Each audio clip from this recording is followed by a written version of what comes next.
হঠাৎ করে ইচ্ছা হয় শ্যামসুন্দরী মায়ের কাছে যাব।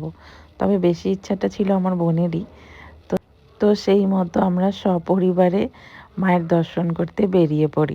আর কথায় বলে না, যতক্ষণ পর্যন্ত ভগবান নিজের থেকে না দর্শন দিতে চাইবে ততক্ষণ কিন্তু আমরা কোনোভাবেই যেতে পারবো না। যাই হোক, মা তার সন্তানদের নিজের কাছে টেনেছেন বলেই হয়তো আজ দর্শন করতে পেরেছি। গিয়ে তো আমরা দেখছি প্রচণ্ড ভিড়। তারপরে কুপন কেটে আমরা যা নিয়েছিলাম সেগুলো নিয়ে একটা লম্বা লাইনে দাঁড়িয়ে পড়লাম। আমরা মোটামুটি 10:30 11টার মধ্যে পৌঁছে গেছিলাম। তাও একটা বেশ লম্বা লাইন ছিল। এই লাইনে দাঁড়িয়ে থেকে থেকে একটুখানি সেলফি ফটো তুলছিলাম। আর ভাবছিলাম কখন যে মাকে দেখতে পারবো, তার জন্য মনটা উতলা হয়ে যাচ্ছিল। শেষমেশ লম্বা লাইন পেরিয়ে মাকে দেখার সুযোগ পেলাম। একদম সামনেই দাঁড়িয়েছিলাম আমি। মাকে সামনে থেকে এত সুন্দর লাগছিল, কিছু বলার নেই।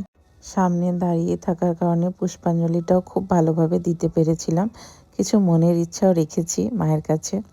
এত মানুষের ভিড়, কিন্তু আমি সামনে দাঁড়িয়ে থাকার কারণে মায়ের ভিডিওটা ভালো করে করতে পেরেছি, মায়ের ফটো তুলতে পেরেছি। তাই তোমাদের সাথে ভিডিওটা শেয়ার করলাম। কেমন লাগলো অবশ্যই কমেন্ট করে জানাবে। আর সবাই মিলে বলো, জয় মা শ্যামসুন্দরী মায়ের জয়।